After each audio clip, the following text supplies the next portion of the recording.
Welcome back everyone to another episode on Beer, Bourbon, and Games. I am your host Chris, and today on the channel we're going to do something a little different. We're going to take a look at a Scotch whiskey today. Now I know Scotch isn't in the channel name, but with your permission and blessing, I'm going to hopefully do some more of this in the future. I've started to find myself gravitating towards Scotches as well as bourbon and normal whiskey as well, because of the unique characteristics you can find in Scotch that might not be present in the stuff that's made in America.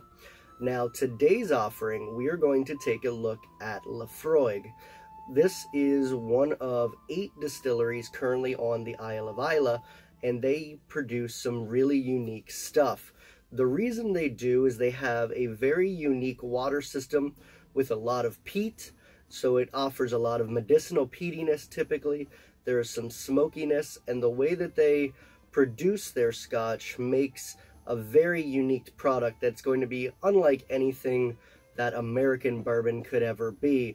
The Scottish climate is completely different, so we are going to get a lot of different flavors that someone might not be used to if they've never had Scotch before, and especially something from the Isle of Islay. They have a uniqueness that if you ever try one, you'll really understand. Now, this is the quarter cask edition, so what they did was they put it into a cask that was a quarter of the size of normal. What that does is the increased surface area will allow for the wood flavors to soak into the liquid quicker. It's going to give us a lot quicker maturation than what it is, so if it was only aged for 3 years, with it being a quarter cask of the size, it might actually be as if it was 6 years. They can't really give an estimate because there's no real way to measure what it would be, but you're going to get a stronger flavor over a shorter period of time. Now, the reason why we're doing this, my friend at work actually got me this. He was the one that turned me on to another Scotch called Ardbeg Ugadal. That one is one of the most unique Scotches I've ever had. I've never had anything else like it, and this is going to be only the 4th ever Scotch I've had. So slowly I'm going to expand my horizons, and we're going to learn more about Scotch. But let's go ahead and take a look at the packaging. I would say this packaging is very beautiful. This is what you want to look for. It is very plain, yet it's very appealing. It's simplistic in nature. It's not overly flashy. It's not trying to be all flary and in your face. This knows what it is, and when you're buying good Scotch, you want to try to avoid things that are trying way too hard to get your attention. This is simplistic, and this is what you should look for. Something like this. We want to buy the liquid inside, not the packaging on the outside. That's what we want to aim for. So I really like the look of it. Inside, they do have something pretty unique. It is called Your Passport to the Isle. And now, Islay is not very big, but in here, there's actually a way that you can register for your own plot of land. It says, claim your free square foot of the island. So I don't know exactly how that works. I'm assuming maybe they just kind of square off a section and claim it's for you. I'm not 100% sure, but it is pretty cool, and I will definitely do that because I don't know anyone else that offers that. The bottle, it's very, very beautiful. Just like the outside of the packaging, very simplistic. So let's go ahead and let's open this bad boy up.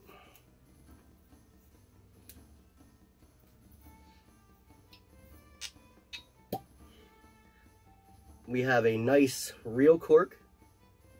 Oh, that smell, that is a nice, that reminds me of the Ardbeg right off the bat. So let's go ahead and pour our stuff here. So we do have a really, really nice yellow color. It's like liquid honey. This is a very nice liquid. I'm swirling it around here and it's coming down very slowly. So this is going to be a medium to full-bodied Scotch whiskey. The legs are very slowly trickling down, and it is the beautiful golden color. But even from here, I can smell it. But let's go in closer and see what we actually get out of this. I'm immediately just blown away by the amount of smokiness that this can have. You get the sense of these. It reminds you of a campfire. There's a lot of smoke, coal, and then there's some mustiness from the aging process. The way that they age the malted barley and they dry it out and they get the flavors from that. It's like, reminds you of a grandmother's basement, like a musty old basement. The smell of meat, it sounds weird, but campfire and meat and bacon, and this is a journey in a glass right here. The way it's kind of taking me through, it smells like someone is roasting meat over a campfire. And then we have the peatiness, the medicinal peatiness is right there as well. So very complete package. So peat, smoke, coal, mustiness, it's just a product of its environment. How this was created is unique to that island, and you're not going to find anything else like that. That's why the Isle of Islay is so unique in its scotches versus what you get from the highlands and lowlands. So a lot of people always say, I don't like Scotch, and unfortunately they've only ever tried one area. They might like something from another area and they just haven't tried it. So I encourage you to go out and try stuff from different regions and see how it might differ and maybe how you might like the palate. This is considerably different from Glenfiddich. This is so unique and different from that, and it's indescribable. You might not like Glenfiddich, but maybe you like this. So definitely go out there and give it a try before you write off all scotches. Or maybe once your palate matures and you want to move further into things and learn about other areas, you might want to come back to this. When I first started drinking bourbon, I didn't like certain things, and now I do. My palate has adapted and changed, and it's sent me in a desire to learn more and drink more and see where things come from. So never write something off fully, always give it another try. So now that we've gone ahead and we have smelled this thing, the nosing is incredible. Let's go ahead and see how the actual taste is. I'm excited to see how it compares to the Ardbeg that I had before.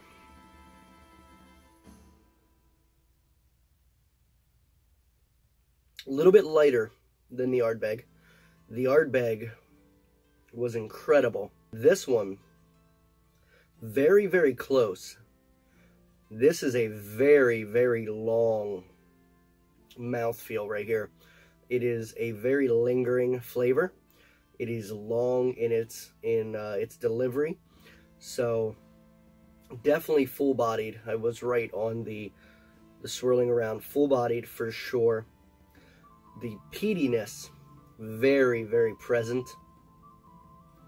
The meat flavors are there. Taste like fresh cut like meat and steak, and it's kind of hard to describe, but the flavors of bacon and pig are kind of in there. Now the smoke flavor is coating on the outside of my mouth. Very, very nice taste. I really like this. This is not going to be for everyone. I know that right off the bat, but it is very unique and a very great product. This review's very well. I think when I looked this up, it's like 4.8 out of 5, so a lot of people do like it if you're into stuff from the Isle. Let's go ahead and give it another sip here.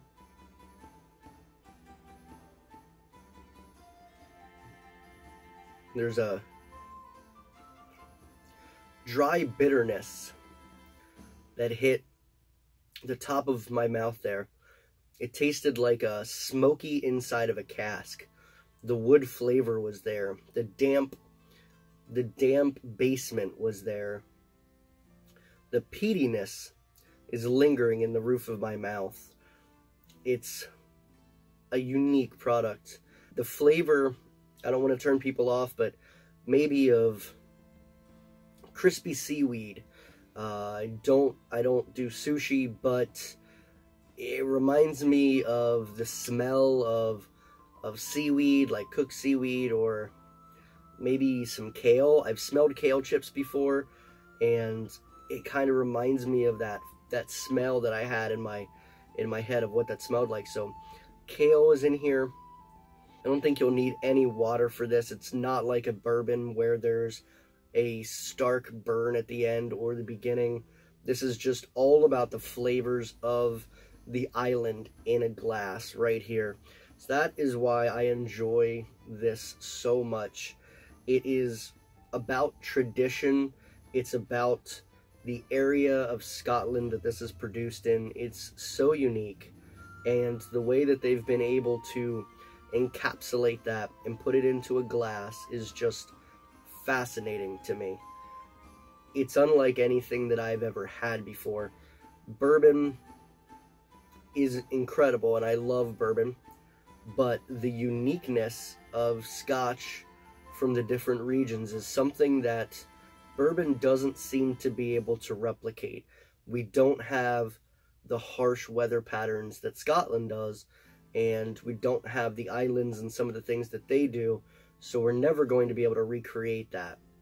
Bourbon is very similar from style to style. You obviously can get a lot of variance in between, but the regions of Scotland and the environment is what is going to set everything apart. And that is what is in this glass. This is the Isle of Islay right here in your glass, and it's absolutely fantastic. I hope that it didn't scare you away with the flavors that I described. It is something unique that I think everyone should at least try once. It'll open up your palate, and it will teach you a whole new world of things that are available. And it's just absolutely incredible what they were able to make from this island. I cannot get over how much I like this. This one is a very highly rated one for me. I would give this a 4.8 out of 5. It's absolutely fantastic. This isn't something you're going to drink all the time. You are going to sip this. It's not one that you're going to have multiple drams in a row. You're going to pour it, sip it with probably, I'd say, a really nice steak. That would be awesome with this because you've already got the meat flavors. And just enjoy this. This isn't something to get drunk off of. This is a social drink. This is geography in a glass. I absolutely love this, and I hope that you enjoyed this review too. If you're new to the channel and you like this, go ahead and leave a comment below letting me know, have you ever had this scotch before, or have you had any scotches?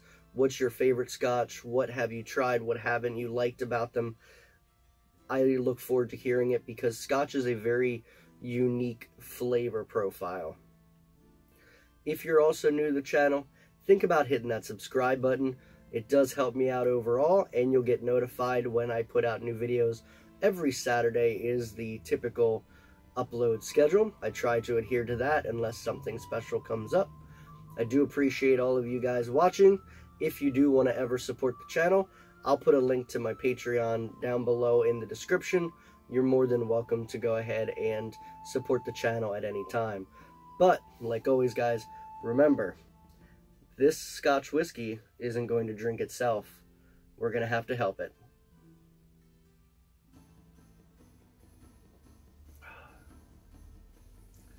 That's some good stuff.